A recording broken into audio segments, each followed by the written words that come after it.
Last part के and पर हम लोगों ने देखा था कि ऋषि जब उठकर खड़ा होता है उसका पूरा बॉडी बहुत ही जोर जोर से सेक कर रहा था और नीना भी इसे नोटिस कर लेती है। वहीं नीना उठती है और इसके अंदर असल में स्ट्री जगी हुई थी। स्ट्री कहता है लगता है ये अब ज्यादा पावर का इस्तेमाल करने के कारण से कमजोर बनता चला जा रहा है। तो लगता है बहुत ही जल्द अपना टाइम आएगा। अब आगे दिखाया जाता है आसमान में बहुत ज्यादा बादल आने लगता है और यहाँ पर मैप के अंदर दिखाया जाता है कि उसके मिडिल में एक आग चल रहा था और उसके अंदर से काफी ज्यादा धुआं हवा में मिल रहा था और ये असल में बागटू माउंटेन है और कुछ ही टाइम के अंदर वो एक्सप्लोड कर जाता है। दिखाया जाता है वहाँ पर काफी ज्यादा ही जोर से एक धमाका होता है और उसके साथ सीन शिफ्ट होता है उसी देश के डिफेंस कैंप पर। वो बुढ़ा सा आदमी अभी इसी को ही एनालाइज कर रहा था जबकि एक सोल्जर घर के अंदर एंट्री लेता है और कहता है जनरल जनरल बहुत ही ज्यादा ही इमरजेंसी हो चुका है। जनरल पूछता है क्या बहुत ज्यादा इमरजेंसी? क्या ये रेड आइलैंड से भी ज्यादा इम्पोर्टेंट है? बताओ मेरे को क्या कोई इम्पोर्टेंट इंसान को खत्म कर दिया गया है या इसी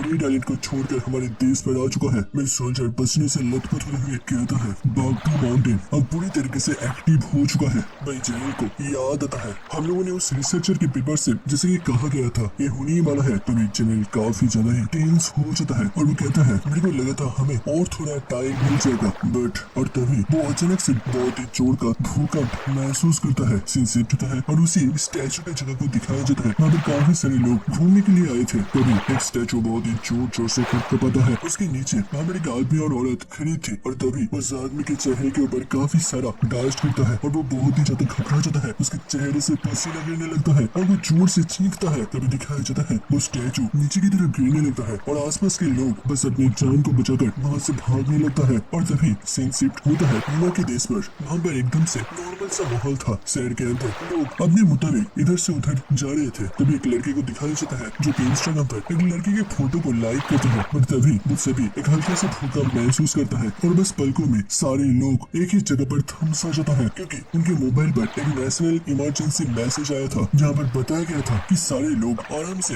एक ओपन जगह पर खड़े हो जाए। अब से 16 मिनट के बाद यहाँ पर 7.7 मैग्नीट्यूड का एक जोरदार भूकंप आने वाला है जो कि बागटू माउंटेन के वोल्केनिक इरप्शन के कारण से क्रिएट हुआ है। और सारे लोग उस मैसेज बहुत ही ध्यान से पढ़ने के बाद अपने अपने रास्ते पर जल्दी से जल्दी निकल पड़ता है। भूकंप के बाद पूरा शहर के अंदर रास्ते के अंदर दीवार के अंदर बिल्डिंग्स के अंदर दरारें आ चुके थे और वहाँ से काफी ज्यादा काला धुआं निकल रहा था। तभी सीन शिफ्ट होता है उसी देश के पार्लियामेंट पर और एक साइंटिस्ट कहता है बागटू माउंटेन हमारे देश में नहीं है बट वो हमारे देश के बहुत ही पास है जिसके कारण से हम लोग को काफी ज्यादा डैमेज सहना पड़ रहा है। हम लोग सोच रहे हैं बस इसी 2 दिनों में हमें कम से कम 50,000 करोड़ रुपीस लगेगा इस डैमेज को रिकवर करने के लिए। तभी प्रेसिडेंट कहता है तो क्या इतना ही? क्या हमें और कोई चीज को लेकर सोचने का जरूरत है? तभी साइंटिस्ट कहता है नहीं वैसे तो नहीं होना चाहिए बट मेन जो प्रॉब्लम है वो है वोल्केनिक इरप्शन के बाद बहुत सारा धुआं हवा में मिल जाता है जिसे हम लोग वोल्केनिक एश कहते हैं और नॉर्मली तो इरप्शन के बाद जो धुआं होता है वो समुद्र की तरफ चला जाता है।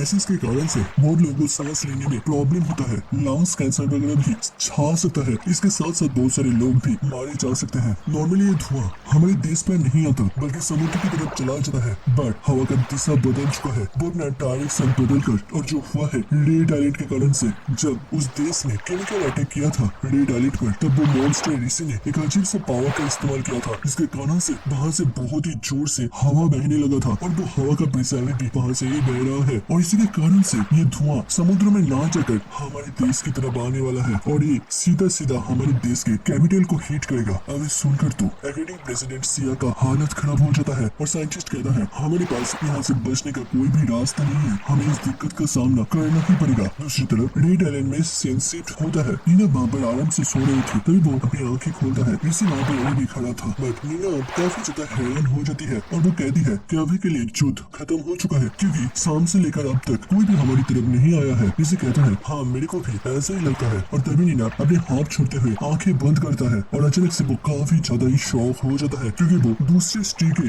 आंखों से देख पा रहा था कि बागटू माउंटेन एक्सप्लोड हो चुका है। हर तरफ आग ही आग फैल चुका है। लोग इधर से उधर अपनी जान को बचाने के लिए दौड़ रहे हैं और उसी जगह पर दिखाया जाता है एक लड़की अपने बच्चे को पकड़कर उसी जगह पर अपना दम तोड़ दिया है। नीना ओकासे की तरफ देखता है और मन ही मन कहता है इस लड़की ने सही कहा था बागटू माउंटेन में इरप्शन होने वाला है और वो ऋषि को भी इन सारी चीजों के बारे में कहता है कि उस देश में हर तरफ तोफाई मच चुकी है, बहुत सारे जंगल जल चुका है, हर जगह अफरा तफरी मच चुकी है और वो उठकर ऋषि को कहता है हमें जल्द से जल्द उन लोगों को बचाने के लिए जाना पड़ेगा, उन लोगों को बचाने का कोशिश करना पड़ेगा क्योंकि मैंने पता किया है कि वोल्केनो इरप्शन के बाद उसका जो धुआं होता है वो हमारे देश के कैपिटल पर जाने वाला है, जहाँ पर हम लोग रहते थे, और नाताशा भी अभी तक वहीं पर रह रही है। इससे इतना हैरान होता है और वो कहता है तुम्हें हमें जरूर से वहाँ पर जाना पड़ेगा। और तभी नीना थोड़ा सा शौक होता है जब ऋषि कहता है हम लोगों को वहाँ पर जाना पड़ेगा हमारे दोस्तों को बचाने के लिए, नाताशा को बचाने के लिए, क्योंकि वहाँ पर रहना काफी ज्यादा डेंजरस साबित हो सकता है। और तभी नीना के चेहरे के ऊपर एक अजीब सा साया गिरता है, जो समझते हुए वो उसी तरफ देखता है। वहाँ पर रास्ते में वही मॉन्स्टर ऑक्टोपस ओशन से बाहर निकलता है। ऋषि भी उसको देखता है और समंदर में उसकी तरफ जाने लगता है। और वो मन ही मन कहता है इंसानों को अपनी फीलिंग्स को बताने के लिए अपने मुंह का, अपनी बातों का इस्तेमाल करना पड़ता है। इससे लोगों को कभी कभी इमोशन समझ में आता है तो कभी कभी नहीं। बट जब तुम प्रकृति के किसी और जीव से बात करना चाहो तो यहाँ पर उन लोगों को अपने बातों के साथ इमोशन को भी समझाया जाता है। और ये बातें करने से नहीं बल्कि बस एक टच के द्वारा भी समझा जा सकता है। और वो उस ऑक्टोपस के एक हाथ में हाथ रखते हुए कहता है दोस्त, और उसी के साथ वो पूरे ऑक्टोपस की बॉडी से एक अजीब सा साउंड निकलता है, जैसे कि वो किसी के साथ बात करना चाहता था, जो कि वो ऋषि के बात को समझ पा रहा था। और दोस्तों इस ऑक्टोपस के एक हाथ में 3 फोल्ड होने के बाद एक छोटे से चींटी से भी छोटा ऋषि देखने में लग रहा था। ऋषि कहता है यहाँ से चले जाओ, तुम्हारे रहने का जगह ये नहीं है, अपने देश में वापस चले जाओ। वो ऑक्टोपस एक साउंड वेव छोड़ता है, वो अपनी ही आवाज में कुछ कहता है। ऋषि कहता है अच्छा तुम जानना चाहते हो मैं क्या करने वाला हूँ। और उस ऑक्टोपस को नीना भी देख रही थी और दिखाया जाता है वो ऑक्टोपस उस आइलैंड से भी काफी ज्यादा बड़ा था। और इस विशाल से चिप के साथ इसी को इतने कंफर्टेबली बात करते हुए देखकर नीना के होश छूट रहे थे। ऋषि कहता है मेरे को यहाँ से किसी और जगह पर जाना पड़ेगा अपने एक दोस्त को बचाने के लिए, जैसे कि तुम मेरे लिए आए थे। मेरी नीना सोचती है क्या इसने भी दोस्त कहा और लोगों को बचाने के बारे में कहा। नीना कहती है पहले वो जब बात करता था वो शब्दों के अंदर वो इमोशन नहीं डालता था, बट इस पर जब वो बात कर रहा है ये कुछ अलग है। इसका अंदर से आराम से दोस्त इस वर्ड के मीनिंग को समझा जा सकता है। ये दोस्त का मतलब हर एक जीव के लिए अलग अलग होता है, बट यहाँ पर ऋषि जिस दोस्त के बारे में कह रहा है वो सच में उसके लिए काफी ज्यादा मायने रखता है। उसके साथ मनी मन इंसानी लैंग्वेज में बात करने के बाद वहाँ से ओकासा के पास जाता है और ओकासा को बुलाता है। तभी ओकासा बहुत ही झटके से उठता है और कहता है कि यहाँ पर झूठ चल रहा है, कि यहाँ पर 2 बार अटैक हो चुका है। वही ऋषि गंभीर आवाज में कहता है नहीं अब के लिए सब कुछ शांत है। वही ओकासा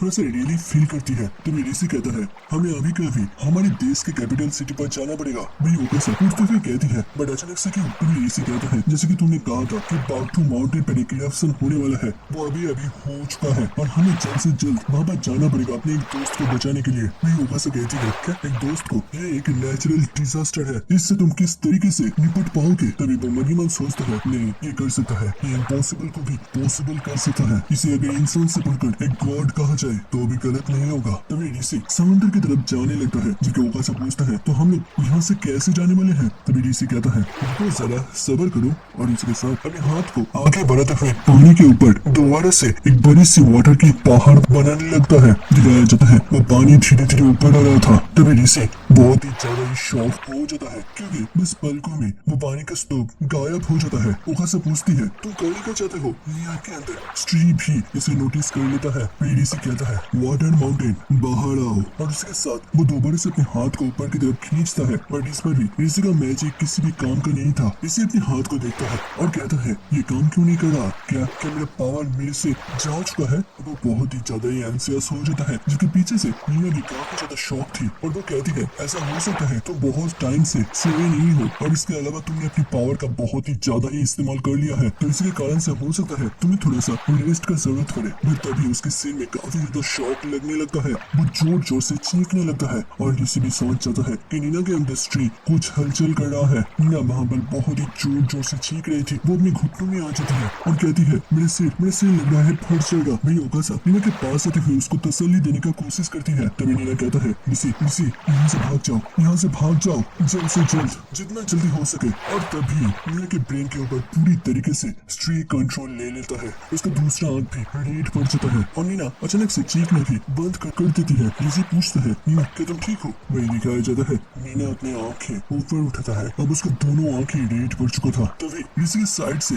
कुछ तो आ रहा था और दिखाया जाता है असल में ओकासा थे, जो कि ऋषि के फेस पर एक जोर का किक लगाता है और ये डायरेक्टली ऋषि से टच होता है। ऋषि को इससे काफी ज्यादा दर्द खूबसूरत फील होता है। दिखाया जाता है ओकासा अब स्ट्री के कंट्रोल में हो चुकी थी और अचानक से वहाँ का माहौल काफी ज्यादा ही बिगड़ जाता है। स्ट्री कहता है तुम सोच रहे हो कि तुम्हारा पावर कैसे चल गया, तुम्हें पता है तुम अपने जन्म के असली लक्ष्य को ही भूल चुके हो, जिसके लिए तुम्हारा जन्म हुआ था, जिस काम को करने के लिए तुम्हें ये पावर दिया गया था, हम दोनों को बनाया गया था यहाँ पर इंसानों के करतूतों को जांच करने के लिए। हम लोग जजेस थे, बट तुमने ये काम करने से इनकार कर दिया, जिसके कारण से तुम्हारे पावर को अब ले लिया गया है। तुम बस एक अब नॉर्मल से इंसान हो। फेडी से काफी ज्यादा ही सीरियस हो चुका है, वो बस नीना को ही देख रहा था। मिस्टर कहता है अब जब तुम्हारे पास पावर नहीं है तो फिर मेरे को तुम्हारे गुलाम बने रहने का कोई भी जरूरत नहीं है। और उसी के साथ ओकासा दोबारा से किसी को अटैक करने के लिए बढ़ता है। मेडी से अपने कैट के पावर को एक्टिव करता है। वो कैट के पावर के साथ ओकासा के अटैक को बहुत ही आराम से डॉज कर पा रहा था, बट तभी अचानक से उसके पास से वो पावर भी चला जाता है, जिसके कारण से ओकासा के पंच सीधा उसके चेहरे पर गिरता है और इसी वहां से नीचे की तरफ गिरने लगता है। वो थोड़ा सा दूर जगह जमीन में आकर गिरता है। उसे काफी ज्यादा दर्द हुआ था, वो गूंगा रहा था। तभी स्ट्री कहता है देखो तो जरा, अभी कुछ टाइम पहले जिसके पास पूरी दुनिया के साथ फाइट करने की ताकत था,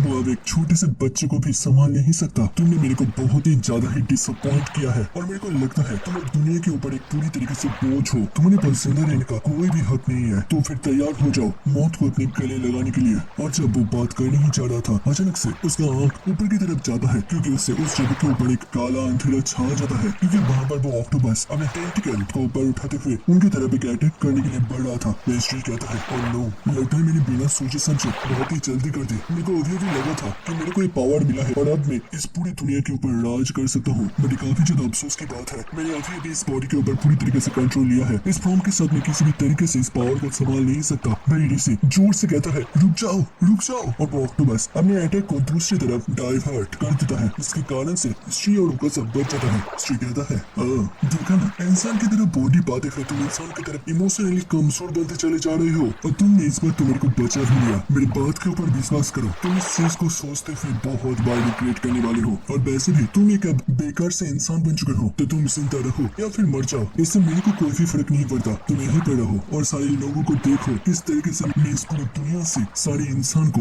विलुप्त करता हूँ। दिखाया जाता है उस ऑक्टोपस के एक टेंटिकल ऋषि के ऊपर था, अगर कोई भी ऋषि के ऊपर अटैक करे तो फिर वो ऑक्टोपस उसे प्रोटेक्ट कर पाएगा। मेरी ऋषि काफी ज्यादा ही सीरियस हो चुका था। स्ट्री कहता है मैं इस पूरी दुनिया से इंसान को विलुप्त कर दूंगा। जिस काम के लिए मेरे को चुना गया है, जिस काम के लिए मेरे को बनाया गया है, उस काम को मैं जरूर से करूंगा। तुम्हारी तरह मैं अपने पावर को वेस्ट होते हुए नहीं देख सकता। और उसके बाद रात ढलकर सुबह का रोशनी आसमान में छा जाता है। तभी ओकासा का नींद टूटता है, या फिर कहे तो उसको अपना होश वापस से मिलता है। अपने हाथों को देखता है और कहता है अभी अभी तो रात था, रात से सीधा सीधा दिन, और मैं ऐसे घोड़े के जैसे खड़े खड़े सो कैसे सकती हूँ। और वो आसपास देखकर कहता है मीना दीदी का कहाँ पर है। मेरी ऋषि उसके सामने एकदम से पत्थर की तरह खड़ा था। समंदर के लहरों की आवाज हर तरफ गूंज रहा था।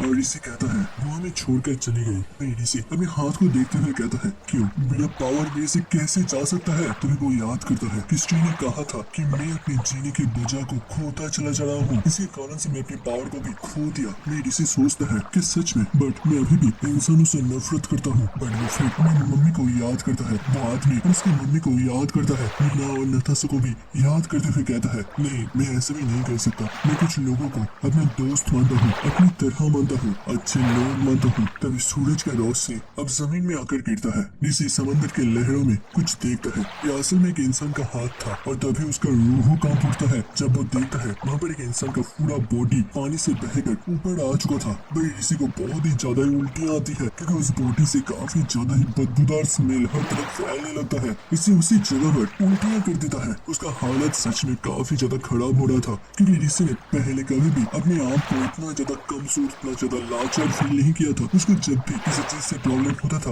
वो अपने उसी सेंस को बंद कर देता था, बट अभी ऐसा नहीं है। भाई ओकासा भी काफी ज्यादा हैरान हो रही थी। ऋषि धीरे धीरे अपने आप को संभालता है और तभी उस साइड से एक अजीब सा आवाज, तभी वो देखता है आसमान में एक छोटा सा प्लेन आ चुका था और वो प्लेन ऋषि के एरिया के आसपास ही घूम रहा था। ऋषि देखकर पूरी तरीके से शॉक हो जाता है। वो मन ही मन कहता है क्या लोग वापस से अटैक करने वाले हैं, बट मेरे पास अभी कोई भी पावर नहीं है। अगर इस बार इन लोगों ने अटैक किया तो हम लोग सच में मरने वाले हैं, हमारे पास कोई भी रास्ता नहीं है। और वो ओकास की तरफ देखते हुए कहता है जल्दी से जल्दी भागो, कहीं पे छुप जाओ। बट ओकास थोड़ा सा भी रिएक्ट नहीं करता और वो ऋषि को कहता है शांत हो जाओ, इससे ज्यादा डरने की कोई भी जरूरत नहीं है, क्योंकि ये एक फॉलोइंग एयरक्राफ्ट है जिससे कि चीजों को दूर से निगरानी रखा जाता है। ऋषि काफी ज्यादा शौक हो जाता है और वो कहता है मतलब तुम कहना चाहते हो इस प्लेन के कैमरा से कोई हमें बहुत ही दूर से देख रहा है, ये हमें अटैक करने के लिए नहीं है। और तभी वो याद करता है श्री ने कहा था तुम इसी जगह पर रुक जाओ और एक कमजोर सा लाचार सा इंसान बनकर देखो मैं किस तरीके से दुनिया से इस इंसान प्रजाति को विलुप्त करता हूँ, खत्म करता हूँ। ऋषि के चेहरे से पसीना गिरने लगता है, उसका पूरा बॉडी शेक कर रहा था और ऋषि याद करता है अपने पिछले एक लाइफ के बारे में। वो फील करता है कि हर तरफ बहुत ही ज्यादा ही डेंजर है,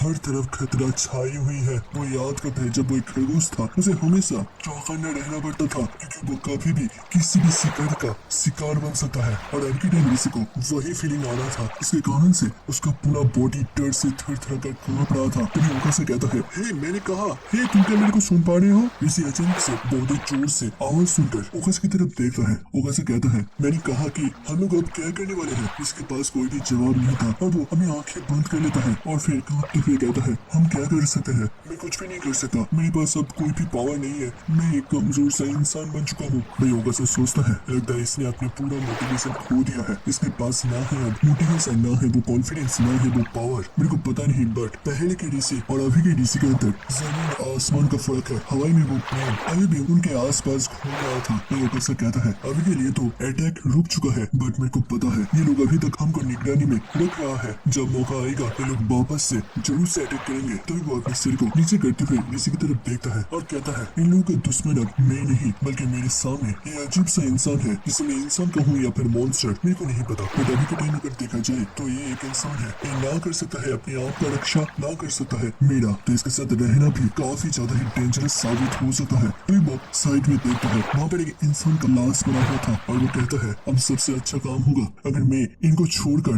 कहीं और दूर चला जाऊं। तो वो याद करता है कि ऋषि ने कहा था मैं तुम्हें तुम्हारे प्रॉमिस को बरकरार रखने में मदद करूंगा, चाहे कुछ भी हो जाए मैं तुम दोनों को प्रोटेक्ट करूंगा। और तभी कसक को अपने अंदर थोड़ा सा गिल्टी महसूस होता है और वो सीधा ऋषि के शर्ट के कॉलर को पकड़ता है और उसे अपनी तरफ खींचते हुए कहता है तुम इस तरीके से अपने कॉन्फिडेंस को कैसे खो सकते हो? तुमने किसी से वादा किया था कि वो तुम्हारा दोस्त है, तुम उसे प्रोटेक्ट करोगे, तुमने वादा किया था तुम मेरे को प्रोटेक्ट करोगे, और अब जब तुमने अपनी पावर को खो दिया तो फिर तुम्हें निकल गया, तुम अपने सारे प्रॉमिस को तोड़ रहे हो, तुम अपने सारे वादे को तोड़ रहे हो और तुम्हें अभी लग रहा है कि तुम अपनी सारी जिम्मेदारियों से मुकरकर इसी आइलैंड पर पड़कर मरने वाले हो। देखो मैं जीना चाहता हूँ, क्या तुम्हें नहीं लगता तुम मीना दीदी को फिर से बचा सकते हो? क्या तुमने उससे वादा नहीं किया था तुम किसी भी हालत में उसे प्रोटेक्ट करोगे? और तभी जब वो किसी को मोटिवेट या फिर कहे तो उसे डांटता है, फिर अचानक से उसके सिर के ऊपर कुछ तो गिरता है। ओकास अपने सिर पर हाथ देता है और देखता है वहाँ पर पंछी का पोटी था और वो आसमान को देखता है, वहाँ पर काफी सारे पंछियों के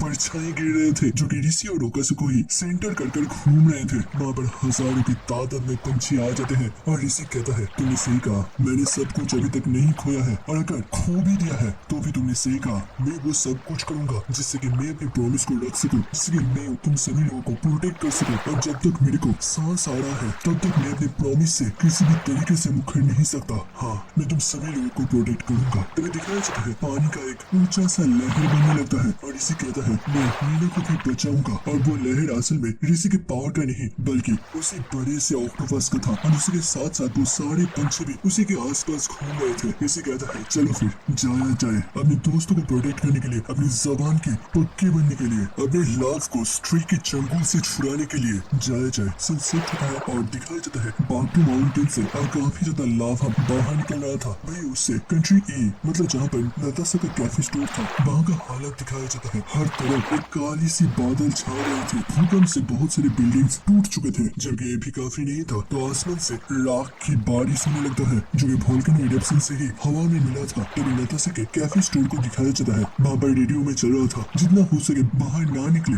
ये आपके स्किन के लिए, आपके लंग्स के लिए, आपके बॉडी के लिए काफी ज्यादा ही डेंजरस साबित हो सकता है। और अगर आपको किसी भी तरीके से बहुत ही जरूरत से बाहर निकलना भी पड़े तो फिर गैस मास्क पहनकर बाहर निकले। वही दिखाया जाता है कैफे के स्टोर के अंदर से नताशा बाहर देख रही थी, वो काफी ज्यादा ही मायूस था। वो देखता है पूरा आसमान काला हो चुका था और तभी सीन शिफ्ट होता है पार्लियामेंट पर जहाँ पर लोग अभी भी प्रोटेस्ट कर रहे थे। उन लोगों को बस चाहिए था कि किसी भी हालत में सिया अपने प्रेसिडेंट की गद्दी को छोड़ दे और उसी जिसके कारण से इस सभी डिजास्टर हो रहा है वो कंट्री ए के लिए ही एक बहुत बड़ा सिरदर्द है। तभी इस चीज को कोई अपने टैब से देख रहा था और ये असल में सिया थी। सिया के साइड में ऑफिसर कहता है आपको इस चीज को ज्यादा सीरियसली लेने की कोई भी जरूरत नहीं है, इस चीज में आपका कोई भी हाथ नहीं है, ये एक नेचुरल डिजास्टर है। तभी सिया कहती है रिसी के बारे में क्या खबर है, क्या वो अभी तक रेड आइलैंड पर बैटल करा है। तभी अचानक से पीछे से दरवाजा खुलता है। सिया भी पीछे देखता है कि कौन उसके परमिशन के बगैर घर के अंदर एंट्री लिया है। तभी दिखाया जाता है उसका असिस्टेंट स्ट्री के कंट्रोल में आ गया था और कोई कहती है वो रिसिया रेड आइलैंड से बाहर निकल चुका है और वो बहुत ही जल्द यहाँ पर आने वाला है। और दिखाया जाता है ये असल में और कोई नहीं बल्कि मिया थी जो कि पूरी तरीके से स्ट्री के कंट्रोल में आ चुके थे। स्ट्री कहता है वो यहाँ पर आए या फिर ना आए इससे अब कोई भी मतलब नहीं बनता क्योंकि वो अपने पावर को अब खो दिया है। वही सिया पूरी तरीके से सदमे में चली गई थी। वो कहती है तुम तो लिया हो, तुम यहाँ पर क्या कर रहे हो। तभी स्ट्री कुछ भी नहीं कहता और वो धीरे धीरे चलते हुए उन लोगों को पार करते हुए सीधा प्रेसिडेंट के गद्दे में बैठ जाता है और एक लंबी सी सांस छोड़ता है। फिर कहता है इसी देश में मेरा जन्म हुआ था तो फिर क्यों ना मैं अपने शुभ काम का शुरुआत थी ऐसे देश से करूं, इसी देश को बर्बाद करते हुए। भाई सिया का तो पसीना छूट रहा था, वो समझ ही नहीं पा रहा था अचानक से ये क्या हो गया। पर स्ट्री उसकी तरफ देखते हुए कहता है मैं अब से इस देश का प्रेसिडेंट हूँ और मैं चाहता हूँ कि तुम मेरे एक पॉपेट बन जाओ जिसे जब मैं कहूँ उठो तो तुम उठोगे और जब मैं कहूँ तुम बैठो तो बैठोगे। ऐसे ही बीत जाते हैं और यूएन जनरल असेंबली को दिखाया जाता है जहाँ पर दुनिया का हर एक देश मतलब सभी देश के रिप्रेजेंटेटिव यहाँ पर आए थे। और आज का समिट का मेन टॉपिक है नेचुरल डिजास्टर के ऊपर, जिसके पाउटू माउंटेन हो गया, रेड आइलैंड हो गया और सबसे ऊपर रिसी जेन को लेकर हमें दिखाया जाता है एकेडमिक प्रेसिडेंट सिया को वो ऑस्ट्रिया के कंट्रोल में थी और वो सीधा यूएन में कॉल करते हुए कहता है हम लोग सीधा सीधा कह रहे हैं हम लोग आसपास के सारी कंट्रीज के ऊपर अटैक करने वाले हैं और सबके सबको मिलाकर ग्रेट ए कंट्री बनाने वाले हैं जो कि आज से हजारों साल पहले ग्रेट ए कंट्री कहलाया जाता था। और दुनिया में ऐसा कोई भी देश नहीं है जो कि हम लोगों को रोक सके। किसी को कुछ उखाड़ना है तो उखाड़ के दिखाए। हमारे साथ वर्ल्ड के one of the strongest country support में खड़े हैं।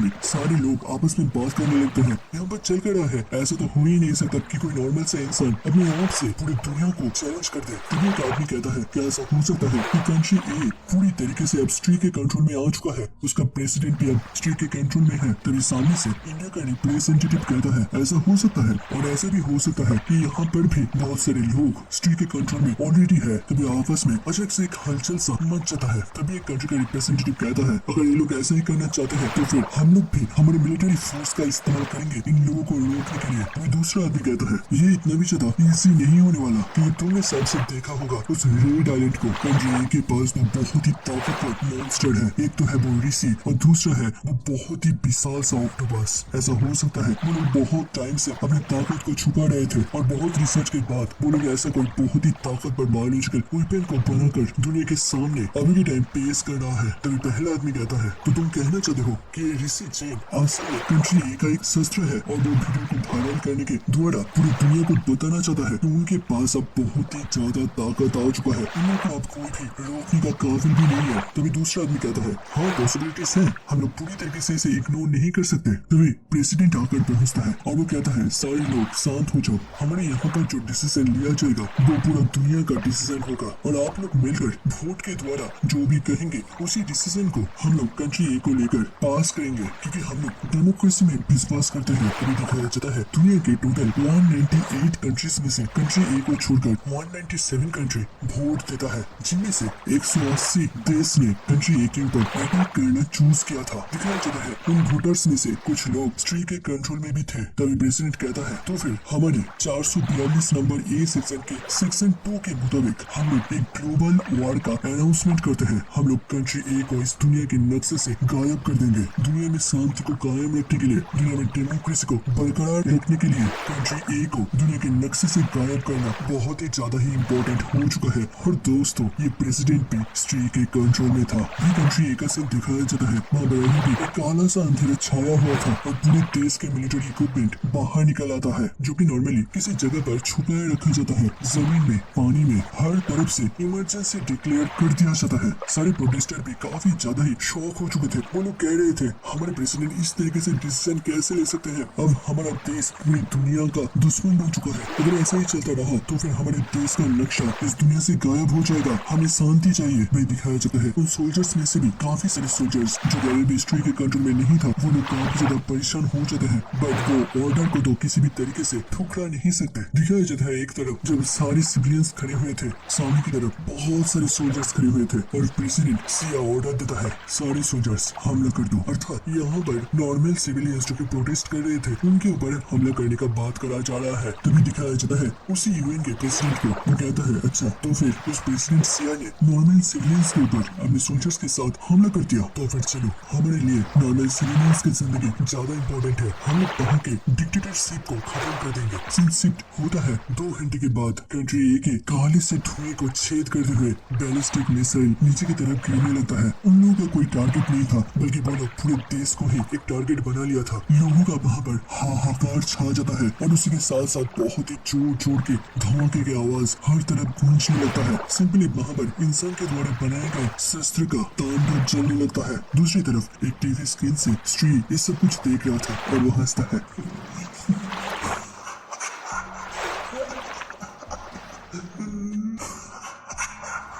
धमाका का आवाज और ज्यादा बढ़ने लगता है और स्ट्री का हंसी भी और ज्यादा बढ़ने लगता है। वो बहुत ही जोर जोर से हंस रहा था जबकि उसके आंखों से आंसू गिरने लगता है। तभी स्ट्री का नजर साइड में जाता है, वहाँ पर एक शीशा था। वो अपने फेस को उस शीशे से देख पाता है और उसका हंसी अचानक से गायब हो जाता है और वो धीरे धीरे उस शीशे के पास जाता है अपने आंसू को पोंछते हुए और कहता है इंटरेस्टिंग, मेरा आंसू भी रहा था। तभी 1 घंटा पहले का सीन दिखाया जाता है। उसी प्रेसिडेंट बिल्डिंग पर एक लेडीज बाथरूम में कोई जोर जोर से खांस रहा था। ये असल में और कोई नहीं बल्कि एकेडमिक प्रेसिडेंट भाई सिया थी। उसका हालत काफी ज्यादा खराब हो चुका था, वो उल्टियां कर रही थी। तभी पीछे से सिया आती है, उसके हाथ में एक डायरी था। वो कहता है और ये डायरी असल में प्रेसिडेंट सिया की थी। स्ट्री कहता है तुम्हारी जिंदगी का बस अब थोड़े ही गोल बच चुके थे। तुम चाहते थे ऋषि चेन को और मेरे को खत्म कर इस दुनिया को बचाना चाहते थे, इस दुनिया का एक हीरो बनना चाहते थे। क्या तुम इसे सुन सकते हो? क्या तुम इसे फील कर सकते हो? आसपास के वाइब्रेशन को महसूस करो, आवाज को सुनने का कोशिश करो। कितना अच्छा है ना, लोगों के चीख हर तरफ गूंज रहा है। उस ऋषि को लग रहा था कि वो मौत का नंगा नाच कर रहा है। अब इसे देखो, इसे कहते हैं असली, इसे असल में कहते हैं मौत का तांडव। अब मेरे को लगता है तुम्हारे पास अब गिनती के कुछ दिन बाकी है। तुम अपनी दिमागी बीमारी के कारण से अभी मेरे चंगुल से बाहर निकल पाए हो। ये काफी ज्यादा इंटरेस्टिंग है, बट तुम्हें पता है इस देश के लोग नहीं बल्कि पूरी दुनिया के लोग तुम्हें एक डिक्टेटर सोच रहा है जो कि पूरी दुनिया के ऊपर राज करना चाहता है। सभी लोग सोच रहे हैं कि तुम्हारे जैसे पागल प्रेसिडेंट उन लोगों ने अभी तक हिस्ट्री में कभी नहीं देखा। जो तुमने सोचा था उसका बिल्कुल उल्टा। बट तुम चिंता मत करो, तुम्हारा ये बदनाम ज्यादा दिन तक इस दुनिया के लोग याद नहीं रखेंगे, क्योंकि मैं इस दुनिया से ही इंसान को खत्म कर दूंगा। एक भी जिंदा नहीं रहेगा, और अगर कोई जिंदा ही नहीं रहेगा तो तुम्हारा बदनाम भी कोई याद भी नहीं रखेगा। दिखाया जाता है उस बम्बार्डिंग के बाद का सीन। वहाँ पर बहुत सारे लोग पत्थर के नीचे दब चुके थे और अपने दम तोड़ दिए थे। एक बच्चा वहाँ पर रो रहा था, उसका भी सिर फूट चुका था। वहाँ पर आसपास के बिल्डिंग टूट कर नीचे गिर रहे थे और लोगों के लाश इधर उधर कचरों की तरह पड़ा हुआ था। वो जगह एकदम से एक जिंदा शमशान बन जाता है और दूर से उस बच्चे का रोना एक अजीब सा क्रीपी सा माहौल बना रहा था। वही सीन शिफ्ट होता है और नताशा के कैफे स्टोर को दिखाया जाता है। टीवी में कहा जाता है बम्बार्डिंग किसी भी हालत में शुरू हो सकता है और आसपास अलार्म बजना स्टार्ट हो जाता है। वो नताशा सोचती है किसी भी टाइम अब ये एक ऐसा अंधेरा सपना है, मैं तो अब विश्वास भी नहीं कर पा रहा यहाँ पर हो क्या रहा है। कुछ ही दिन के अंदर ये दुनिया इतना ज्यादा कैसे बदल सकता है। यहाँ पर कभी भी बॉम्बार्डिंग स्टार्ट हो सकता है और मैं इतनी तरफा कर मर नहीं सकता, इससे बढ़िया होगा। और तभी एक गाड़ी का आवाज आता है जो कि बहुत ही कस के ब्रेक लगाता है। नताशा भी ये आवाज सुनते हुए सामने की तरफ देखता है। वहाँ पर कैफे स्टोर के सामने सच में एक बुलेरो आई थी। नताशा सोचती है कि ये लोग आए हैं मेरे को बचाने के लिए, बट अभी और टाइम नहीं है क्योंकि बस 3 से 4 मिनट के अंदर यहाँ पर बॉम्बार्डिंग स्टार्ट हो जाएगा। तभी वो कुछ देखते हुए पूरी तरीके से शॉक हो जाती है और वो डॉगी भी इसे नोटिस करता है। दिखाया जाता है हवा में बहुत सारे पंछी उड़ने लगता है और वो कुछ देखकर पूरी तरीके से हैरान हो जाता है। वहाँ पर ऋषि आ रहा था और उसे एक पंछी पकड़ा हुआ था। उन बहुत सारे पंछियों के बीच एक बड़ा सा व्हाइट ओशन ईगल उसको पकड़कर उड़ा कर ले आ रहा था। कहता है ऋषि, और ऋषि कहता है मेरे को छोड़ दो। वो पंछी ऋषि को छोड़ देता है नताशा भी काफी ज्यादा ही शॉक हो जाती है। दिखाया जाता है रिसी बहुत ही तेजी के साथ शीशे को तोड़ते हुए कैफे के अंदर एंट्री लेता है और स्लो मोशन में दिखाया जाता है रिसी नताशा की तरफ देखता है। नताशा के गोद में वो डॉग काफी ज्यादा एक्साइटेड हो चुका था, बट रिसी तो अपने पावर को खो दिया था। इसके कारण से वो टफली खाते हुए थोड़ा दूर गिरता है। भाई नताशा का तो पसीना छूट रहा था क्योंकि वो अब कुछ दिनों से रिसी के न्यूज को बहुत ही गौर से फॉलो कर रहा था। तभी नताशा की गोद से वो डॉग जंप करते हुए रिसी की तरफ जाता है और रिसी कहता है स्नेगी कैसे हो तुम? भाई नताशा कहता है रिसी तुम यहाँ कैसे? भाई रिसी कहता है तुम्हारे लिए। नताशा काफी ज्यादा ही हैरान होता है और तभी वो साइड में देखता है गाड़ी से कोई हॉर्न बजा रहा था। ये और कोई नहीं बल्कि औकासा थे। रिसी कहता है हमारे पास ज्यादा टाइम नहीं है, जल्दी से जल्दी गाड़ी में चलो, मैं तुम्हें यहाँ पर बचाने के लिए आया हूँ। भाई दिखाया जाता है नताशा रिसी को कुछ टाइम तक देखता है और फिर अपने सीट को नीचे करने के बाद उसकी आंखों से जोर से आंसू गिरने लगता है। उसका पूरा बॉडी सेक करता वो जोर जोर से रोने लगता है और रिसी नताशा के पास आते हुए उसके सिर में हाथ देते हुए उसके सिर को अपने सीने के साथ लगाता है। भाई नताशा बहुत ही जोर जोर से रोने लगता है। वो कहती है मैं बहुत ज्यादा डर गई थी, मेरे को लगा था मेरे पास बचने का और कोई भी चारा नहीं है, मैं बस अपनी मौत के समय गिन रहा था। ये सब इतना ज्यादा बदल कैसे गया? हम लोग तो बहुत ही ज्यादा खुश थे। वही दिखाया जाता है स्ट्री का सीन। वो अपने सिर को घुमाते हुए कहता है तो फाइनली तुम यहाँ पर आ चुके हो रिसी। वो अपनी उंगली से चेयर में एक आवाज कर रहा था और वो साइड में शीशे में अपने चेहरे को देखता है और एक छोटा सा स्माइल देता है। दिखाया जाता है हवाई में बहुत सारी बॉम्बार्डिंग जेट फ्लेम जा रहे थे। उनको ऑर्डर आता है रुक जाओ, मिसाइल मत लॉन्च करना, मैं बाबा से कह रहा हूँ कोई भी मिसाइल लॉन्च मत करना। कोई सोल्जर पायलट पूछता है क्यों क्यों कैप्टन? बड़ी असल स्ट्री ही ये सब ऑर्डर दे रहा था। और स्ट्री कहता है तब जब मेरे को बहुत ही ज्यादा खुशी मिल रहा था मेरे आंखों से आंसू क्यों गिर रहा था? क्या ऐसा हो सकता है कि मैं अब एक इंसान को अपना होस्ट बना लिया है तो मेरे को भी अब इंसान के दर्द इंसान की फीलिंग्स को महसूस होने लगा है? क्योंकि जब उस ऋषि ने मेरे को मारा था तब मेरे को इंसान के दर्द के बारे में एहसास हुआ था और अभी कुछ टाइम और रहने के बाद मेरे को एक दूसरा फीलिंग भी आया है, वो है बदला। मैं अपने पिछले बॉडी का बदला चाहता हूँ। और वो एक क्रीपी सा स्माइल देता है। दिखाया जाता है ऋषि के गाड़ी रास्ते में बहुत ही जोर से उस एरिया से भाग रहा था जिससे कि वो बॉम्बार्डिंग से बच सके। वही ऋषि नताशा को नीना की सारी चीजों के बारे में बता देता है जो सुनकर नताशा काफी ज्यादा ही शौक हो चुकी थी और वो कहती है ऋषि तो आप हमें क्या करना चाहिए? मैं ऋषि कहता है मैं नीना को बचाऊंगा, हमें उसके पास जाना है। मैं नताशा बहुत ही शौक होकर पूछता है कैसे? तुम्हें तो ये भी नहीं पता कि वो कहाँ पर है। मैं ऋषि सोचता है अगर मेरे को पता भी होता तो अभी के टाइम मेरा जो कंडीशन है इसके साथ तो मैं किसी भी हालत में उसे हरा नहीं सकता। मैं किसी भी हालत में जज्बातों के साथ आगे नहीं बढ़ सकता। मेरे को दुनिया के हार से रियलिटी को एक्सेप्ट तो करना ही पड़ेगा, बट मैं नीना को बचाऊंगा, किसी भी हालत में बचाऊंगा। मेरे को बस नीना को पूरब में क्रैकिंग ऑक्टोपस के पास ले जाना है। इससे हो सकता है कि स्ट्री डर से नीना की बॉडी को वापस से छोड़ दे। मैंने अपना सारा पावर तो खो दिया है, बट मैं अभी भी दूसरे जीवों के साथ कम्युनिकेट कर सकता हूँ। इस पावर को मैंने अभी तक खोया नहीं है। तभी होगा से सामने कुछ देखकर बहुत ही ज्यादा हैरान हो जाती है क्योंकि वहाँ पर काफी सारे सोल्जर्स खड़े हुए थे और दिखाया जाता है वहाँ पर टोटल 8 सोल्जर्स एक टनल को गार्ड करते हुए खड़े थे। ओकासा ये सभी बात कहता है तभी उनका लीडर ऑर्डर देता है सोल्जर्स अपना टारगेट सेट करो। दिखाया जाता है वो सारे लोग एम ले लेता है। ऋषि और ओकासा भी काफी ज्यादा ही अब शौक हो चुके थे। तभी ऑर्डर होता है फायर करो और तभी के तभी वे लोग फायर करना भी स्टार्ट कर देता है। ओकासा बहुत ही जल्दी से गाड़ी को मोड़ता है और कहता है सारे लोग अपने सिर को झुका लो। दिखाया जाता है वो अपनी गाड़ी को पीछे घुमा लेता है। वहाँ पर काफी ज्यादा ही शोर मच जाता है। आसपास के शीशे ग्लास टूट रहे थे। ओकासा कहता है ये लोग ऐसे कैसे कर सकते हैं? इन लोगों को ये भी नहीं पता कि इस गाड़ी के अंदर कौन है, वो लोग किसके ऊपर फायर कर रहा है। मेरी ऋषि नींबू से अपने हाथ को बाहर निकालते हुए अपने पावर का थोड़ा सा इस्तेमाल करता है। दिखाया जाता है उस टनल के ऊपर से बहुत सारे शिकारी पंछी उड़ते हुए आ रहे थे और तभी ऋषि अपने हाथ की मुट्ठी को टाइट करता है। फिर वो सारे सोल्जर्स बहुत ही ज्यादा शौक होते हुए पीछे की तरफ उन पंछियों को देखता है।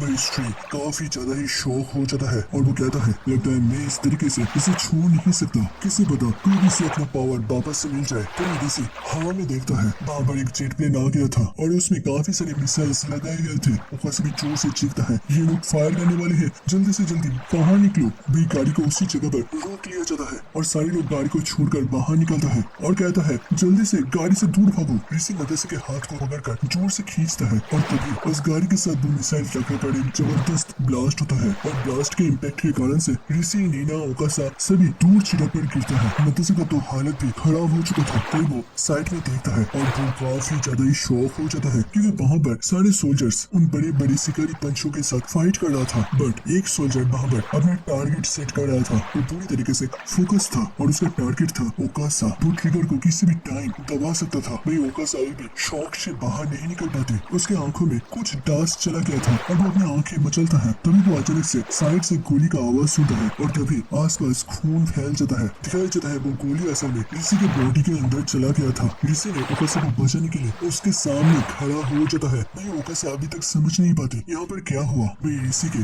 गले से बस एक ही आवाज निकलता है और फिर वो नीचे गिर जाता है। ओकासा जल्दी से ऋषि के पास जाता है। भैया भैया आपको क्या हो गया? और वो ऋषि को मोड़ता है और वो जोर से चीखता है, भैया आप ऐसे नहीं जा सकते। भाई ऋषि का आँख धीरे धीरे बंद हो रहा था। आसपास एक अजीब सा अंधेरा छाने लगता है और वो कहता है, इस फीलिंग को मैंने बहुत बार महसूस किया है। ओकासा का आवाज भी अब धीरे धीरे फीका होने लगता है और ऋषि मन ही मन कहता है, मैंने इंसान के इस टूल से हजारों बार अपना जान गंवाया है। और तभी उसके दिमाग में एक रियलिटी हिट होता है और उसका दिमाग अचानक से क्लियर होने लगता है कि प्रकृति तो इसी तरीके से काम करता है। जिसका जन्म हुआ है वो जरूर से एक न एक दिन अपना जान गंवाएगा। बट नहीं, मैं मरना नहीं चाहता। मैंने प्रॉमिस किया था मैं उसे बचाऊंगा। मैं जीना चाहता हूँ। मैं दिखाया जाता है ओकासा बहुत ही जोर जोर से चीख रहा था, भैया भैया आप हमें ऐसे छोड़कर नहीं जा सकते। और उसके साथ नागासा भी वहां चली आती है। वो भी काफी ज्यादा रो रही थी। और पीछे से उन सारे सोल्जर्स को भी आते हुए दिखाया जाता है और वो सोल्जर्स पास आते हुए उन दोनों लड़की को पकड़ लेता है और उन्हें पीछे करता है। बाकी के 3 सोल्जर्स आगे आते हुए ऋषि की तरफ एम करता है और वो लोग देख रहे थे कि ऋषि अभी तक जिंदा है या फिर नहीं। वो दिखाया जाता है वो बुलेट असल में ऋषि के दिल को फाड़ के चला गया था और वो लोग और भी थोड़ा बुलेट चलाने के बाद ये कंफर्म करता है कि ऋषि का पल्स पूरी तरीके से रुक चुका है। मगर नताशा बहुत ही जोर जोर से रो रही थी और फिर वो जोर से चीखते हुए कहता है, ऋषि। वही दूसरी तरफ श्री का सीन दिखाया जाता है। वो मुस्कुरा रहा था।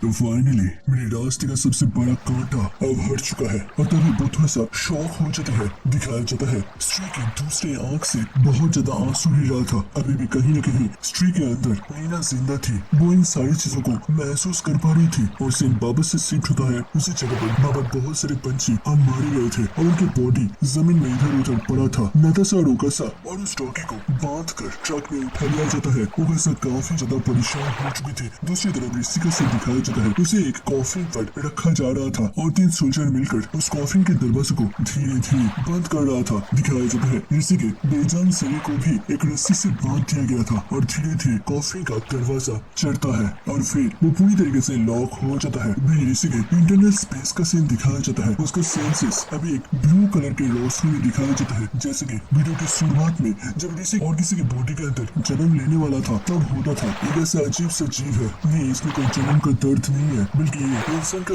दिमाग का पावर है जो कि अपने दिमाग से कुछ भी सोच सकता है, कोई भी चीज को बना सकता है। और वो याद करता है जब दुनिया में कोई भी जीव नहीं था तब वो एक बैक्टीरिया के बॉडी पर जन्म लिया था और इसी तरीके से लाखों जीवों की जिंदगी जीने के बाद फाइनली वो एक इंसान बना था। बट ये क्वेश्चन तब भी था और अब भी है, मैं क्यों हमेशा इस चीज को एक्सपीरियंस करता हूँ। बार बार मेरे को इस जिंदगी के साइकिल से गुजरना पड़ता है और ये जिंदगी में मेरे को ये ऐसा अजीब सा पावर या कहे तो सुपर पावर क्यों दिया गया है और किस कारण से मैंने इसे खो दिया। असल में मैं कौन हूँ? तभी वो नताशा, ओकासा और नीना के बारे में याद करता है और तभी उसे याद आता है कि नीना के बॉडी से श्री ने कहा था कि तुम इस दुनिया के जज हो और हम दोनों को मिलकर ये फैसला लेना है कि इंसानों को इस दुनिया से गायब करना है या फिर नहीं। बट रिजल्ट ऑलरेडी आ चुका है, इंसानों को दुनिया से विलुप्त करना है। और फिर उसे याद आता है उन शिकारी लोगों के बारे में जिन्होंने मिलकर ऋषि से अपने एलिफेंट वाली जिंदगी को छीन लिया था और वो कहता है इसी के कारण से मैं इंसान से नफरत करता हूँ। और तभी उसे याद आता है कि वो अपनी मम्मी से भी कितना ज्यादा प्यार करता था और वो एक कितना अच्छा इंसान था। और वो कहता है जिस टाइम को मैंने अपनी मम्मी को खोया था उसी वक्त को मैंने ये प्रतिज्ञा लिया था कि मैं इस दुनिया से इंसान को विलुप्त कर दूंगा। बट इसके अंदर गुस्सा था, बदले का भाव था। मैंने बस अपनी सोच के कारण से उन सारे लोगों को खत्म कर दिया। उनका भी कुछ सोचना था, उनको भी कुछ बताना था, उनका भी कोई सपना था। बट मैं बस अपना सोचा और अब जब मेरे पास कोई पावर नहीं है तो फिर हाँ मैं भी उनकी तरह, मेरी मम्मी की तरह, उस आदमी की तरह, नताशा की तरह, ओकासा की तरह, नीना की तरह पहली बार एक इंसान का जिंदगी जी रहा हूँ। एक कमजोर सा लाचार सा इंसान। अगर मैं इस बॉडी के पर्सपेक्टिव से पूरी दुनिया को देखूं तो फिर हाँ ये दुनिया काफी ज्यादा ही डेंजरस है और इस दुनिया में जीने के लिए इनको पावर का सख्त जरूरत है। दिखाया जाता है इसे एक व्हाइट स्पेस पर पहुंच चुका था और तभी वो अचानक से याद करता है कि वो छोटा हो गया था और पीछे से उसका मम्मी उसे देख रहा था। साइड से नताशा, ओकासा और नीना भी उसे देख रहा था और वो कहता है मेरे को इस इस लाइफ में काफी ज्यादा खूबसूरत सा ममता, आदर, प्यार मिला और मैंने भी बदले में कुछ लोगों को प्यार, ममता बांट दिया। हाँ, मेरे को समझ में आ गया ये जिंदगी, ये मेरे को बार बार किस चीज को महसूस करवाना चाहता है, किस चीज को सिखाना चाहता है। मैं बस अपनी पिछली जिंदगी के बदले के बारे में सोचते हुए इस लाइफ को वेस्ट कर रहा था। मैं तो इस जिंदगी को जीने के बारे में पूरी तरीके से भूल चुका था। मैं समझ गया और वो अपनी आंख को खोल देता है और उसके ट्रेमेंडस फोर्स को दूर से स्ट्रीट भी महसूस कर सकता था। दिखाया जाता है उस कॉफिन के अंदर से एक अजीब सा ब्लू कलर का रोशनी हर तरफ फैलने लगता है और वहां से स्ट्री के द्वारा इन्फेक्टेड जो होस्ट था दुनिया के अंदर से स्ट्री का मेन बॉडी भी इसे फील कर सकता था। सभी दिखाया जाता है वो सभी लोग सामने की तरफ देखता है और लुकासा के चेहरे पर एक स्माइल खिल जाता है। लुकासा के आंखों में आंसू आ जाता है क्योंकि दिखाया जाता है ऋषि उस कॉफिन को फाड़ कर उस लॉरी के छत को फाड़ कर बाहर निकलता है और उसके बॉडी से काफी ज्यादा ट्रेमेंडस एनर्जी बाहर रिलीज हो रहा था। अब इसे कहता है मैंने अपनी बार बार जिंदगी जीने का वजह ढूंढ लिया है, किस कारण से मेरा बार बार जन्म होता है। मेरे को फाइनली इसका आंसर मिल चुका है। मैं दूर से स्ट्री कहता है ये नहीं होना चाहिए था, ये नहीं होना चाहिए था, तुम क्यों वापस से आ गए? ऋषि जैन तुम्हारा मैं क्या करूं? और उसी के साथ वो सोल्जर कैप्टन को वापस से अपने कंट्रोल में ले लेता है और वो ऑर्डर देता है सारे सोल्जर्स अपने टारगेट सेट कर लो। दिखाया जाता है वो सारे सोल्जर्स तुरंत से अपना एम ले लेता है। वही नाताशा जोर से चीखता है ऋषि संभाल के।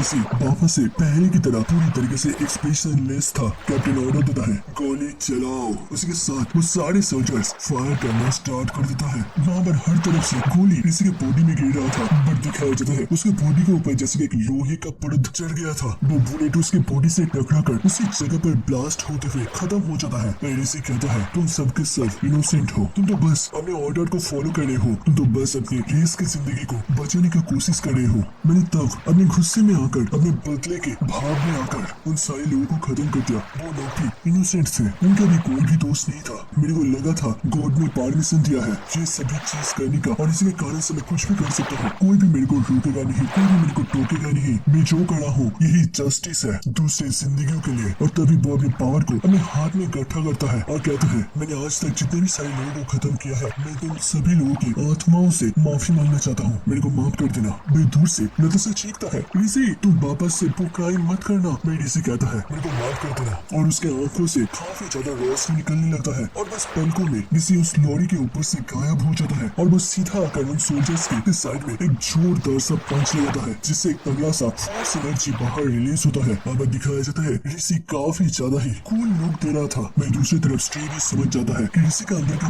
पावर वापस से लौट आ चुका है। ऋषि को दिखाया जाता है ऋषि जिस जगह पर पंच मारा था वो असल में एक खाली सा जगह था और सारे सोल्जर्स आस पास जाकर गिर चुके थे। एक सोल्जर अपने आप को देखते हुए कहता है मैं भी जिंदा हूँ। मैं दिखाया जाता है कैप्टन के अंदर से स्ट्री का प्रभाव निकल जाता है और वो कहता है क्या मेरे सारे सोल्जर्स अभी भी जिंदा है, क्या अभी भी वो ठीक है? मैं दूसरी तरफ ऋषि को दिखाया जाता है वो पूरी तरीके से वहाँ पर शांति से खड़ा हो जाता है। ये नाताशा हल्के से ऋषि का नाम लेता है। ऋषि अपने हाथ को देखता है, वो थोड़ा सा कपकपा रहा था बट तभी उसे ऊपर कुछ नोटिस होता है। वो ऊपर की तरफ देखता है, सारे सोल्जर्स भी ऊपर ही देख रहा था। सबका ध्यान आसमान की तरफ चला जाता है। दूसरी तरफ स्ट्री का सीन दिखाया जाता है, उसके चेहरे से भी पसीना गिर रहा था और वो कहता है ऋषि मैं तुम्हें क्या कहूँ, अगर तुम्हें सच में जुट चाहिए तो फिर यही सही, अब होगा असली का जुट, मैं वर्सेस तुम। दिखाया जाता है आसमान में काफी सारी जेट प्लेन आ जाता है जबकि जमीन में टैंक। ऋषि अपनी नाक पूछता है और दिखाया जाता है ऋषि के साइड में एक छोटा सा फूल खिली थी। ऋषि कहता है मैं सारी जीवों की लाइफ को जिया है, मैंने सभी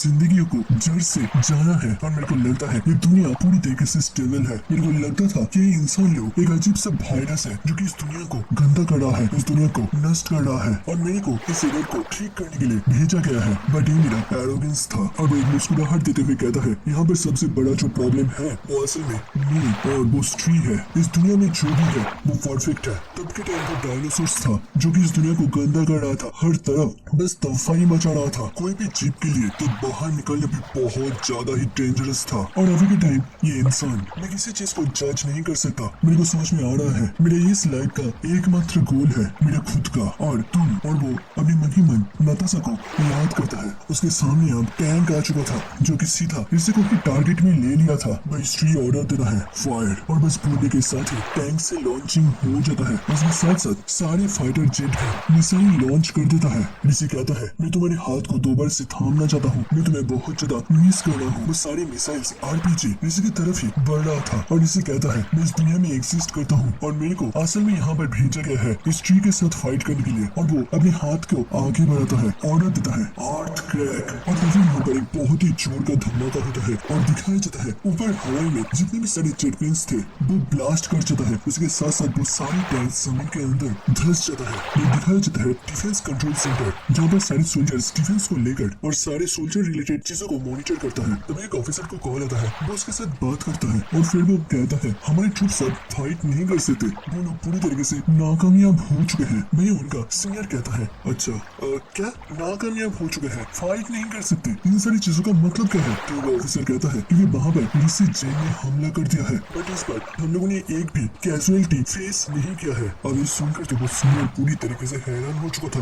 दिखाया जाता है ऋषि असल में वहाँ पर सारे सोल्जर्स को अपने पावर के दम पर बचा लेता है और गाड़ी से निकल पड़ता है नीना की तरफ। दिखाया जाता है तो वो तीनों ट्रक में निकल पड़ता है जब ओकासा गाड़ी को चला रहा था और ऋषि ट्रक के ऊपर आराम से खड़ा था। दूसरी तरफ स्ट्री का सीन दिखाया जाता है, उसका चेहरे से पसीना गिर रहा था, वो काफी ज्यादा ही टेंस फील करता है। तभी सीन शिफ्ट होता है दूसरे शहर के मोड़ पर जहाँ पर काफी सारे सोल्जर्स डिवाइडर लगाकर खड़े हुए थे और तभी एक ट्रक पीछे गाड़ी का आवाज सुन पाता है। दिखाया जाता है वहाँ पर ऋषि का गाड़ी आ चुका था और ऋषि अपनी पावर को बही से रिलीज कर रहा था। वो अपने दोनों हाथ को आगे बढ़ाता है और अपने पावर का इस्तेमाल करते हुए सामने की चीजों को इधर उधर फेंक देता है। दिखाया जाता है उनके ट्रक्स जब आगे बढ़ रहे थे वो डिवाइडर और वो सारे सोल्जर्स रास्ते के साइड में गिर जाता है और रास्ता क्लियर हो जाता है। वहीं दूसरी तरफ स्ट्री ये सब कुछ नोटिस कर रहा था, वो धीरे धीरे और भी ज्यादा ही घबरा रहा था, उसका पूरा बॉडी शेक करने लगता है और वो कहता है या तुम अब इंसान के पक्ष में आ चुके हो, तुम क्या अब इंसान को खत्म करना नहीं चाहते? दिखाया जाता है उस डिवाइडर के पास सारे सोल्जर्स भी थोड़ा सा इंजर्ड हो चुके थे बट वहाँ पर कोई भी कैजुअलिटीज नहीं होता है। इसी ने सबका जान बख्श दिया था और ये चीज स्ट्री को भी नोटिस होता है और वो कहता है ठीक है अगर तुम इंसान को जान बचाते हुए मेरे पास आने वाले हो तो मैं इसी चीज का फायदा लेने वाला हूँ। अब दिखाओ तुम इसके जान को किस तरीके से बचा सकते हो। उसके साथ वो अपने हाथ को ऊपर उठाता है, ऋषि भी ऊपर नोटिस करता है वहाँ पर एक फाइटर जेट उसकी तरफ आगे बढ़ रहा था और तभी स्ट्री अपने हाथ को नीचे करता है। उसके साथ वो पायलट कोई लॉन्चर नहीं बल्कि पूरे प्लेन के साथ ही ऋषि के ट्रक को टक्कर मारने के लिए आगे बढ़ता है। इस चीज को देखकर तो ट्रक के अंदर वो डोंकी और बाकी के दोनों लड़के का हालत पूरी तरीके से बिगड़ चुका था, वो पूरी तरीके से डर चुके थे। वही ऋषि एक स्टैंस लेता है और सीधा वहाँ से जंप करता है उस प्लेन की तरफ। उसका स्पीड बहुत ज्यादा नहीं था क्योंकि वो उस ट्रक में अपने पूरी पावर के साथ अपने आप को पुश नहीं कर सकता था, नहीं तो वो पूरा ट्रक उसी जगह पर कचूमड़ बन जाता। वो सीधा जाकर उस फाइटर जेट से टकराता है और दिखाया जाता है वो फाइटर जेट के एंगल को थोड़ा सा बदलने में सक्षम हो गया था जिसके कारण से वो ट्रक निकल जाता है। वही ओकासा भी गाड़ी में ब्रेक लगाता है और दूसरी तरफ ऋषि उस पूरे फाइटर जेट को अपने हाथों से पकड़कर रोक लेता है और फिर सांस छोड़ते हुए उस प्लेन को नीचे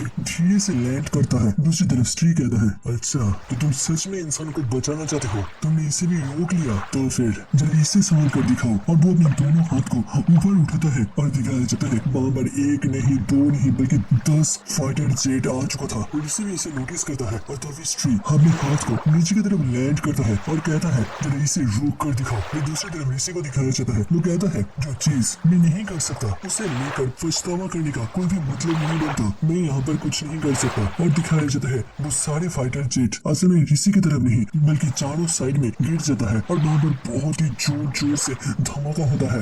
ऋषि वहाँ पर पूरी तरीके से पत्थर की तरह खड़ा था, उसे जैसे कि इन सारी चीजों से कोई फर्क नहीं पड़ रहा था। वही दूसरी तरफ श्री का पसीना छूट जाता है और वो अपने सिर खुजलाते हुए कहता है ये करना क्या चाहता है और वो अपनी आंखें बंद करते हुए सोचता है और फिर वो कहता है तो मेरे को लगता है इसका सोचने का तरीका पूरी तरीके से बदल चुका है कि कोई भी रास्ता नहीं है कि मैं इस परिस्थिति से निकल सकूं। इंसान के द्वारा बनने का सबसे ताकतवर इम्प्रिंट कौन सा है, मैं इस चीज को नहीं भूल सकता। मेरे को अपने जन्म के पहले का कोई भी बात याद नहीं है बट मैंने उस साइंटिस्ट के सारी मेमोरीज को चेक किया था और मेरे को पता चला और मेरी बॉडी के अंदर रेडियो एक्टिव मटेरियल का इस्तेमाल करा गया और उसी से इन इंसान लोगों ने मेरी जेनेटिक्स को पूरी तरीके से बदल दिया और उसी से मेरा जन्म हुआ। बट इसके बारे में मैं कभी बाद में सोचूंगा। वो साइड में शीशे में अपने फेस को देखता है और फिर कहता है ये बॉडी ये फेस, हाँ यही तो मेरा सबसे बड़ा शस्त्र है, वो अगर यहाँ पर आ भी जाए तो भी वो मेरे को नहीं खत्म कर सकता। नहीं दिखाया जाता है इसी की गाड़ी अब वापस से आगे बढ़ने लगता है। तुम्हें ओकासा कहता है हम लोग पहुंचने ही वाले हैं। इसे भी साइड में देखता है वो लोग एलिगो सिटी पर पहुंचने ही वाले थे और इसे कहता है मीना मैं तुम्हें जरूर से बचाऊंगा जरूर से। वही दूसरी तरफ स्ट्रीकर सिंह दिखाया जाता है, वो विंडो से बाहर देख रहा था और वो कहता है वो लोग अब मेरे बहुत ही पास तक पहुंच चुका है बट मेरे को इन सारी चीजों से डरने का कोई भी जरूरत नहीं है क्योंकि मेरे को विश्वास है कि वो इस बॉडी के रहते हुए मेरे को खत्म नहीं कर पाएगा। उन कुछ महीने जब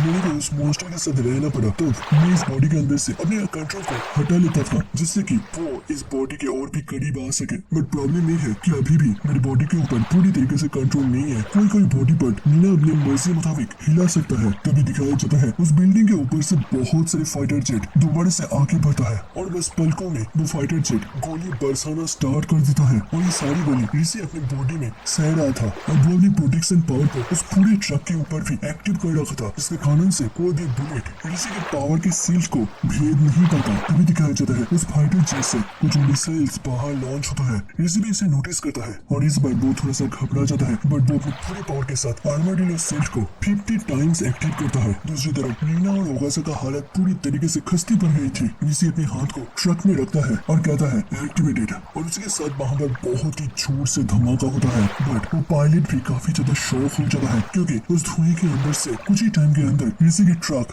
बाहर निकलता है। उसे एक खरोच तक नहीं लगा था। ऋषि के चेहरे से पसीना गिर रहा था क्योंकि वो अपनी पावर को बहुत ही हाई लेवल में खर्चा कर रहा था क्योंकि वो अब बस फाइट ही नहीं कर रहा था, डिफेंस भी उसके साथ साथ कर रहा था। और तभी दिखाया जाता है वो अपने पैर से एक स्टैंस लेते हुए सीधा ऊपर जंप करता है। वो फाइटर जेट के पायलट भी देखकर पूरी तरीके से हैरान हो जाता है और बस पलकों में वो फाइटर जेट ब्लास्ट करने लगता है बट ऋषि ने अपने पावर के दम पर उस आदमी को बचा भी लेता है और वो आदमी साइड में देखता है ऋषि के हाथ में उस फाइटर जेट के कुछ अंश थे। उसके सामने और भी फाइटर जेट आगे बढ़ रहे थे। ऋषि बस अपने हाथों की चीजों को सामने की तरफ लॉन्च करता है और वो सारे फाइटर जेट भी उसी जगह पर ब्लास्ट कर जाता है और उसी फायर के नीचे से ऋषि की ट्रक आगे बढ़ता है। ये सीन काफी ज्यादा ही एपिक था। वही ऋषि नीचे की तरफ आने लगता है और वो उन सारे फाइटर जेट के पायलट को भी बचा लिया था। ऋषि सीधा आकर उस ट्रक पर लैंड करता है। दिखाया जाता है ऋषि अपने पावर को यूज करते हुए बहुत ही ज्यादा एग्जॉस्ट हो गया था। उसका पूरा हाथ पैर सेक कर रहा था और वो कहता है ये बहुत ज्यादा है, मैं ताकतवर तो हूँ बट इतना भी ज्यादा नहीं कि मैं अटैक और डिफेंस एक ही साथ कर सकूं। मैंने इस चीज का कभी भी प्रैक्टिस नहीं किया। और वो सामने की तरफ देखता है वो लोग अब सिटी से बस 25 किलोमीटर दूर था। मतलब बस अब सिटी तक पहुंचने तक 1 घंटा लगने वाला है। कुछ टाइम के बाद दिखाया जाता है इसी वक्त में ऋषि के ट्रक के ऊपर और भी बहुत सारा अटैक होता है जिसके कारण से ऋषि के मुंह से गालों से खून निकलने लगता है। वो अब बहुत ही ज्यादा ही थक चुका था बट वो याद करता है अपनी मम्मी को। नीना के साथ अपनी मीटिंग का सीन। नीना कहती है जब भी तुम किसी काम पर रहो, किसी के साथ रहो तो तुम डिस्ट्रैक्ट नहीं हो सकते। इससे दूसरे इंसान को बहुत ज्यादा बुरा लगता है। तुम्हें बस फोकस रहना है और दूसरे लोगों के बारे में सोचना है, उन लोगों को समझने का कोशिश करना है। दिखाया जाता है ऋषि इतना ज्यादा टायर्ड हो जाता है कि वो अब कभी भी सो सकता था, कभी भी अपनी होश को खो सकता था बट वो नीना की